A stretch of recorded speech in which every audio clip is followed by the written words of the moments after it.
ये प्रश्न बहुत सारे साधकों के मन में होता है कि जी गुरुदेव, हम भक्ति तो करना चाहते हैं, साधना भी करना चाहते हैं, लेकिन 2-4 दिन हम करते हैं और जी 2-4 दिन के बाद में वो पता नहीं कुछ तार टूट जाता है या फिर हम हमारी रूटीन बिगड़ जाती है जी साधना जी करने की। जी तो आपको जब माँ की साधना करते हो तो भैरव जी का ध्यान करना चाहिए जी और भैरव जी का ध्यान मंत्र के माध्यम से उनके मंत्र के माध्यम से उनकी स्तुति करें हम, उनका चिंतन करें कि भैरव जी का ध्यान करें कि बाबा, मैं माँ तक पहुँचना चाहता हूँ, आप जी मुझे माँ तक जाने के लिए आज्ञा प्रदान करिए। क्योंकि जो बगलामुखी माता जी है, उनके पास में उनकी सहचरियाँ हैं और जी सबसे बड़ी 2 सहचरियाँ हैं जो जया और विजया।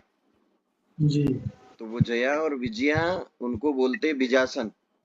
जी जब वो दोनों मिल जाती हैं तो बिजासन बन जाती हैं।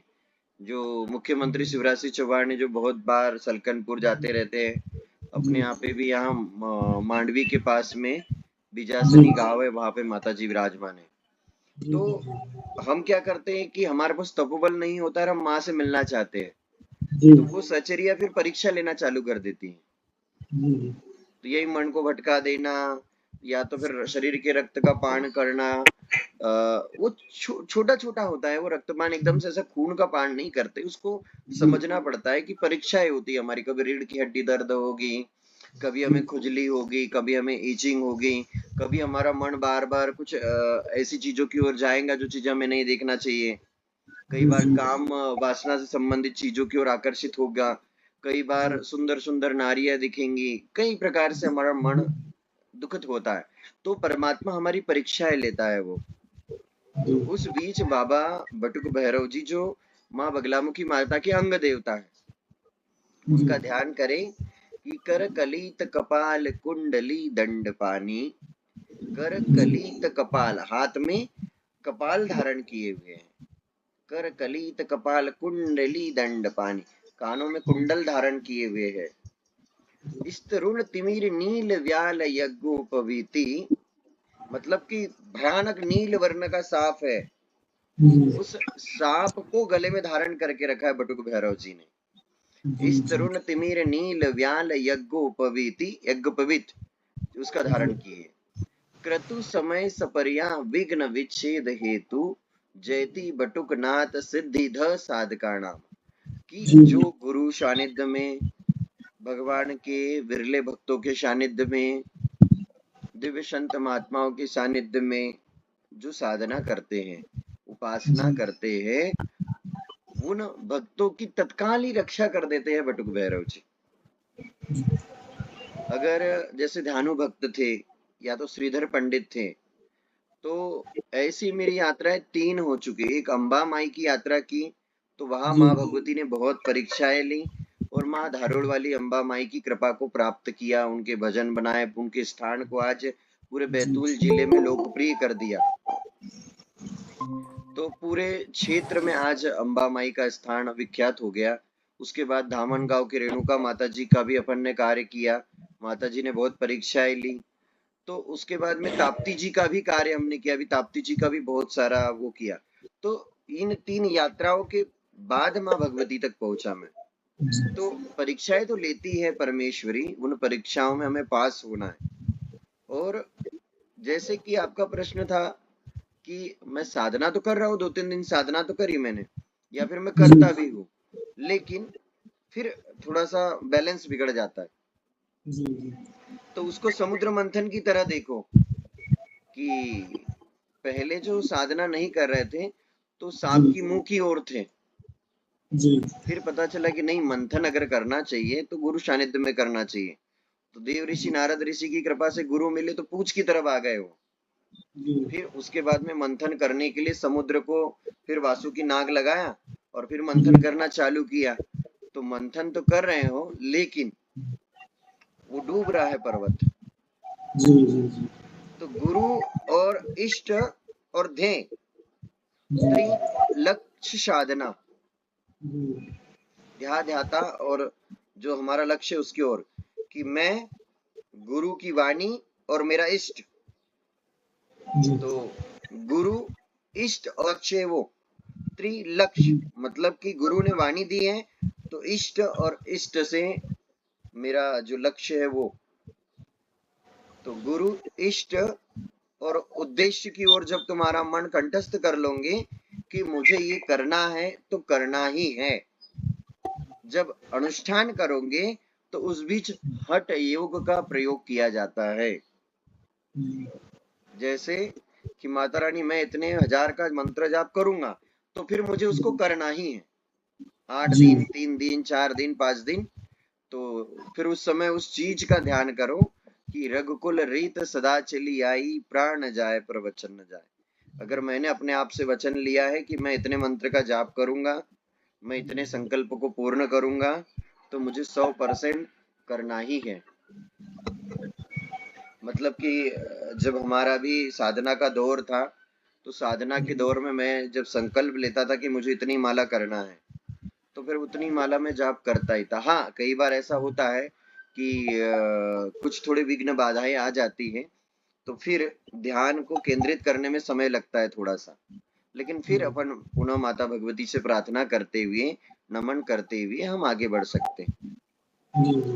तो थोड़ा सा उबासी आना, कई प्रकार के लक्षण होते हैं जो साधना में विघ्न बाधाएं देती है, तो उस बीच हम अपने गुरु से चर्चा करके हमारे भाग्य चक्र को चेक करें, कुंडली के ग्रहों की स्थितियों को देखें। अगर हो सकता है कि कोई एक तरफा काल सर्प दोष हो, या फिर उस कुंडली में कोई ग्रह बहुत ही ज्यादा शत्रु भाव पर बैठा हो सकता है कि गुरु गुटिका आपके पास होना चाहिए, नहीं तो गुरु द्वारा प्रदत्त कवच भी कई भक्त लोगों को लाभप्रद हो जाता है, तो उस कवच को धारण करते हुए फिर आप साधना की ओर आगे बढ़िए, तो उससे आपके साधना का जो विघ्न है वो विघ्न दूर हो जाएगा। मोटरसाइकिल मैं चलाना चाहता हूँ, मैं सीखना चाहता हूँ, मैं 2-2 3-3 किलोमीटर चला रहा हूँ, यात्रा भी हो रही है, मेरी जॉब भी चल रही है, लेकिन मैं परफेक्ट नहीं हुआ हूँ इसमें। क्यों नहीं हुआ हूँ? मुझे जब ऐसा लगता है कि ट्रैफिक में मैं जब जाता हूँ, तो मुझे ऐसा भय लगता है कि कहीं गलती से कोई गाड़ी टकरा न जाए। जब ब्रेकर से मेरी गाड़ी उछलती है, तो मुझे ऐसा लगता है कि कुछ बैलेंस न बिगड़ जाए। साथ में पहाड़ी के क्षेत्र से जब मैं जाता हूँ, तो मुझे ऐसा लगता है कि पता नहीं पहाड़ी में नीचे तो गाड़ी नहीं गिर जाएंगी। तो ऐसी ही अनुभूतियां साधना में भी होती है हमारे को, लेकिन गुरु अगर हमारे पास होते हैं, गुरु हमें मार्गदर्शन देते हैं, तो उन परिस्थितियों को भी हम नियंत्रित कर लेते हैं, और हमें करना भी चाहिए, उन परिस्थितियों को नियंत्रित करना चाहिए। मैंने कहा माँ कामाख्या को कैसे पाया, मैंने वो परिस्थितियां बताई है जो परिस्थितियां वास्तविक घटित हुई है, लेकिन ये सत्य था। क्या रामायण में जो जो हुआ वो रामायण में लिखा है, महाभारत में जो जो हुआ वो महाभारत में लिखा हुआ है। अगर इस इतिहास को दबा देते तो वो महाभारत नहीं होती, रामायण नहीं होती। अगर महाभारत में लिखा है कि द्रौपदी माता का चीर हरण हुआ था, तो लिखा हुआ है, तो मैंने मेरी कहानियों में मैंने सत्य बोलने का प्रयास किया कि मैं कितना सत्य बोल सकता हूँ। अगर मुझे किसी ने घेरा है, मुझे किसी ने प्रताड़ित किया है, किसी ने मेरे साथ अभद्रता की, या तो मैं साधना मार्ग में मैंने 11,000 का संकल्प लिया तो मुझे क्या क्या परेशानियों का सामना करना पड़ा, तो मैंने वो सत्य स्थितियां बताई जो मेरे साथ घटित हुई थी। लेकिन आज के समय में अगर इस सत्य को दूसरे लोग व्यक्त करें तो वो बर्बाद हो जाएंगे, उन्हें लोग पूजना छोड़ देंगे, उनके प्रति जो आदर भाव है वो आदर भाव खत्म हो जाएगा। शास्त्र कहता है कि 12 वर्षों के तपकाल के बाद एक तरफा सिद्धि प्राप्त होती है, और सत्य वचन बोलने के बाद एक तरफा सिद्धि प्राप्त होती है। इसलिए हमारे जो ऋषि मुनि महात्मा है, ये 4 वर्ष 8 वर्ष 10 वर्ष साधना काल करते थे पहले, पूरी पहाड़ियों पे, कोई केदारनाथ की पहाड़ियों पे, कोई बद्रीनाथ जाकर, तो कोई कामाख्या देवी जाकर, कोई तारापीठ जाकर साधना करते थे ये। लेकिन आज का मनुष्य तो 21 दिनों में ब्रह्म ज्ञानी बन जाता है, फिर वो ब्रह्म ज्ञान से लोगों को बताते रहता है। कोई मीठी मीठी बातें करके ब्रह्म ज्ञानी बन गया है, तो कोई झूठ बोल बोल के ब्रह्म ज्ञानी बन रहा है।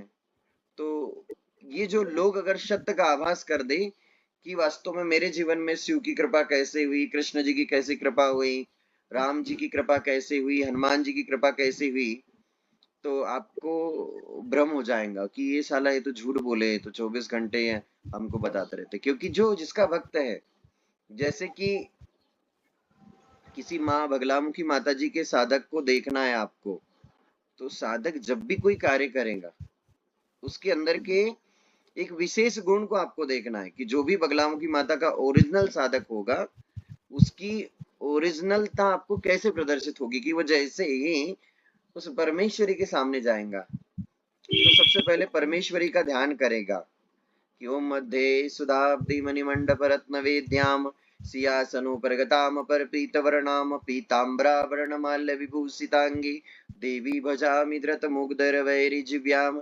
जिव्याग्रमादाय कर्णदेवी वामेन शत्रून् परिपीडयन्तीं गदाभिघातेन च दक्षिणेन पीताम्बराढ्यां द्विभुजां नमामि। तो जो हनुमान जी का साधक है, वो हनुमान जी का ध्यान मंत्र का सुमिरन नहीं करता है और वो वहां पे चमत्कार की बात करता है, तो वो हनुमान जी का साधक नहीं है, हनुमान जी का भक्त नहीं है। उसी प्रकार से जो भैरव जी का भक्त है, वो बार बार उनके ध्यान मंत्र का सुमिरन करेगा कि जो प्रेम से मिल जाता है वो अकड़ से भी नहीं मिलता है। तो साधना के दौरान मेरे जीवन में भी अनुभूतियां हुई है। मेरे शरीर में भी ऐसे दर्द होते थे, जैसे लगा कि कोई सुई चुभो रहा है मेरे को, शरीर में दर्द हो रहा था, पूरे शरीर में दर्द हो रहा था। तो मैंने फिर लहसुनिया गोमेद का लॉकेट पहना था, मैंने बगलामुखी माँ का कवच धारण किया था। बाद में मुझे ऐसा लगा कि नीलम धारण करना चाहिए, तो नीलम भी धारण किया था। लेकिन ये सिर्फ आपको सहारा देते हैं उस यात्रा पर जाने के लिए। मंजिल को तो आपको स्वयं को ही पार करना होगा।